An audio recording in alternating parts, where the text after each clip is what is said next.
এখানে যেভাবে এ কোণের মান বসাইছি এখানেও একইভাবে কোন কোণের মান বসাইছি, সি কোণের মান। বুঝছো না? 90% শিক্ষার্থীর এটা ভুল হয় এই কোণটা ধরার সময়। ঠিক আছে, সে তো পড়ে যাচ্ছে লম্ব ডিভাইডেড ভূমি, পড়ে বাবা এক পলকে সম্পর্কটা কি হলো, উল্টে গেল, ঠিক না? আমাদের সাধারণ গণিত আজকে আমরা করব 9.2 ত্রিকোণমিতির পাঠ্য বইয়ের 29 নাম্বার অঙ্ক। 29 নাম্বার অঙ্ক বলছে, প্রথমে বলছে এসি এর পরিমাণ কত। এসি বলছে কি বাবা, অতিভুজ বের করব। অতিভুজ, লম্ব এবং ভূমি এই তিনটা যদি বের করতে বলে আমরা কোথা থেকে বের করব?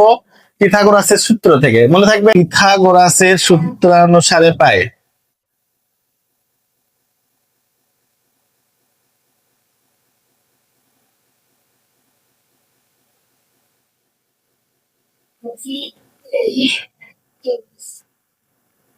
বাবা পিথাগোরাসের সূত্র কি? অতিভুজ স্কয়ার ইজিক্যাল টু কি?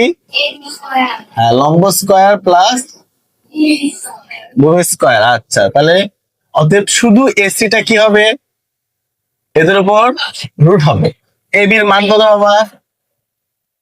1, এর উপর স্কয়ার, প্লাস বিসি এর মান কত? আচ্ছা, 1 এর স্কয়ার করলে কি হবে? 1 হবে, আর স্কয়ার রুট কেটে যায় কি হবে? 3। তাহলে রুট ওভার 4, তাহলে কত হবে বাবা? 2 হবে। এটাই এবার। আচ্ছা, যদি আমরা দেওয়া আছে লিখে লিখে নেই। দেখো মানগুলো কি কি দেওয়া আছে। এ সমান কি? কোণ এ, শুধু এ না, এক্স প্লাস ওয়াই। কোণ সি সমান কি দেওয়া আছে? X minus y. তাহলে দেখো, এবার প্রদত্ত রাশি মান নির্ণয় বললে কি লিখবো আমরা? প্রদত্ত রাশি। ওকে, প্রথমে কি দেওয়া আছে বাবা?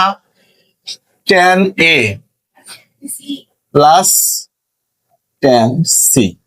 এবার কোণ নির্ণয় করা শেখাবো। ধরো হচ্ছে tan থিটা মানে লম্ব ডিভাইডেড ভূমি। কি? লম্ব ডিভাইডেড ভূমি। আচ্ছা, যদি বলে tan a কোণ, তাহলে ওর লম্ব কিন্তু আলাদা হবে, ভূমি আলাদা হবে। আর যদি বলে tan c কোণ, ঠিক আছে, ভূমি বরাবর কোণ থাকলে ওর লম্ব এটাই হবে, ভূমি এটাই হবে। তাহলে সি কোণ যেহেতু ভূমি বরাবর আছে, তাহলে এটার ক্ষেত্রে লম্ব এ বি, ভূমি কি বাবা? বিসি। কিন্তু এটার ক্ষেত্রে লম্ব ভূমি কি? এ কোণ কল্পনা করো, এ কোণ যদি কল্পনা করো, এ কোণ কিন্তু বলছে ভূমি বরাবর, তখন ঠিক আছে। এই সোজা কি আছে বাবা? বি। এই সোজা কি আছে? সি। তাহলে এখানে লম্ব কোণটা বাবা? বিসি না?